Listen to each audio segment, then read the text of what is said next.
guys, welcome back to my channel. If you are new here, welcome, and if you are returning, welcome back. My name is China. I am currently a registered radiologic technologist. I work full-time, and I wanted to make a video on advice for new rad tech grads. If you are about to graduate, or if you just graduated, congratulations to you. That's so exciting. And if you're a current radiology student, whether you're a second year or first year student, this video may even be helpful to you because you definitely want to be prepared upon graduation.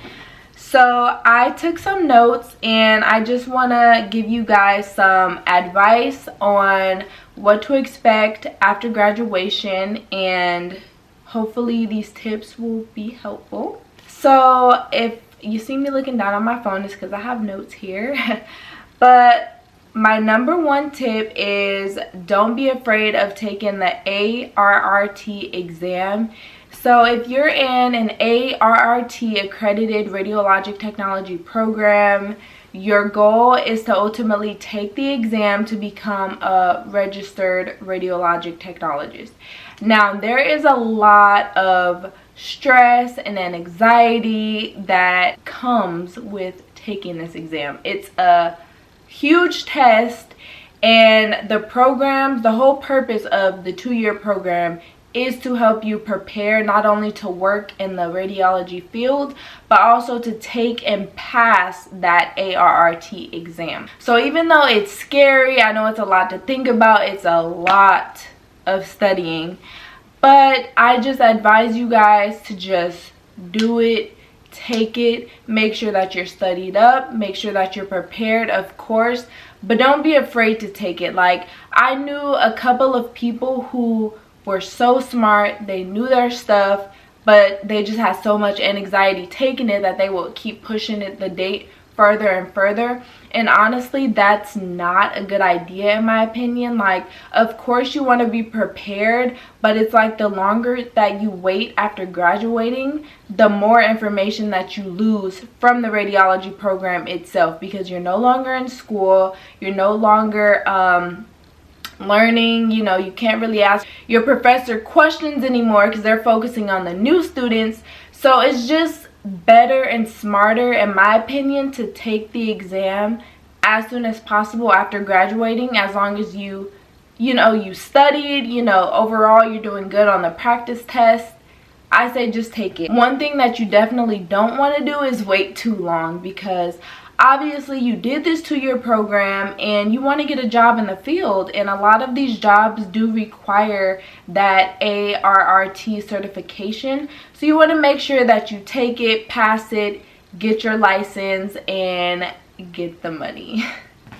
So my second tip is to sign up for your CRT and fluoroscopy license right away, you guys. So after I took and passed my ARRT exam, I think it took a couple of days for the information to get, well, no, it took maybe about a week or 2 for me to get put into the system.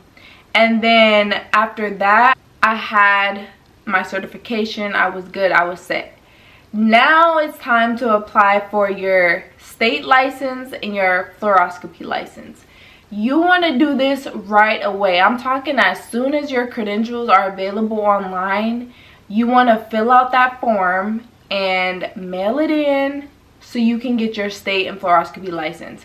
I waited maybe about a week, I think, a week or a few days, because I was like, cool, I just passed my test, I'm chilling, You guys, it literally took over a month for me to receive my credentials for my state license and my fluoroscopy license. I did not think it would take that long. I was ready, to apply for jobs, but I didn't have those 2 things, and the jobs absolutely wanted those 2 credentials. So that's why I'm telling you guys, as soon as you pass your ARRT and it's readily available online, you have your license number, go apply for your state license and your fluoroscopy license like the next day, because it does take quite a while. You know, they are getting a lot of applications from different students, different graduates, different states, different places. So you want to make sure that you're on top of that, because you definitely don't want to delay your hiring process or you getting a job, you know. Okay, so my third tip is to apply for jobs that you actually want. So right now, it's currently 2023. This is a great time to get into the field of radiology. There are so many jobs. Like, I was literally looking online the other day just out of curiosity. There's so many jobs, from hospitals to outpatient centers to urgent cares to mobile radiography to contracted positions to travel positions, and probably even more than that. Like, there's so many job opportunities right now. So don't just go applying for every single job that you see.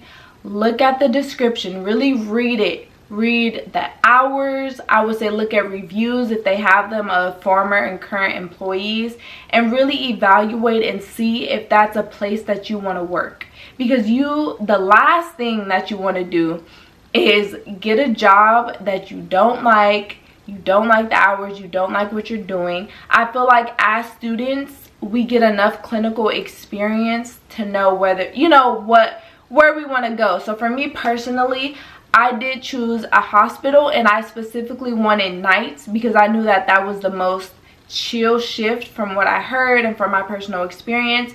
And because I want to move up in the field of radiology fairly quickly, I want to move into a completely different modality full time. Working nights gives me the ability to take classes during the day and to study, and to just not have so much stress and pressure of working during the day and having to train in radiology and surgery. And day shift and night shift are just completely different shifts. I wanted something more chill. So for me, I said if I worked in a hospital, it would have to be during nights. And if not, I would work at like an urgent care center somewhere where it wasn't such a fast pace.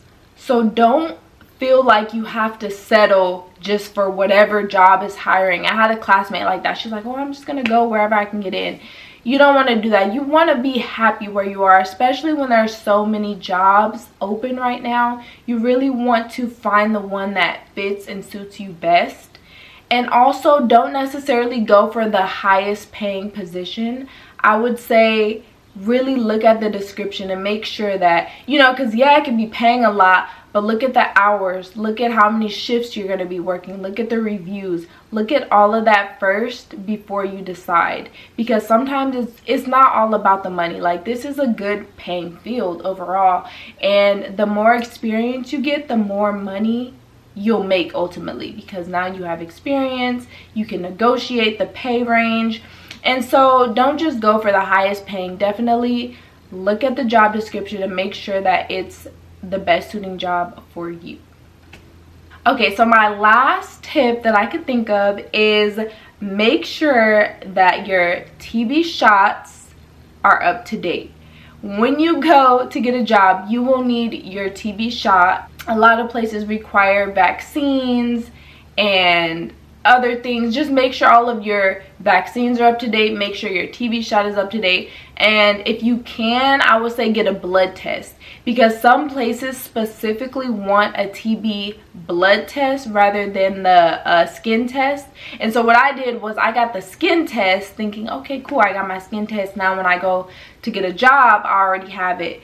Well, when I got the job, they did not want the skin test. They wanted a blood test. So I paid, I think, like $60 out of pocket for the skin test. And then on top of that, they didn't even want the skin test. They wanted a blood test. So my employer did cover the fee of the blood test. But it's like I just wasted $60 on a skin test thinking that I was going to be set and prepared. So make sure that if you want to get your TB test beforehand, so you won't have to delay your hiring process or go through, the process of getting it, just get a blood test. Also, make sure that your CPR certification is up to date, because that is a requirement. Like, hospitals want your CPR to be up to date, And if you don't want to delay your hiring process, like I said, you just want to make sure that everything is good, covered, and up to date. So those are all of my tips that I have for you guys.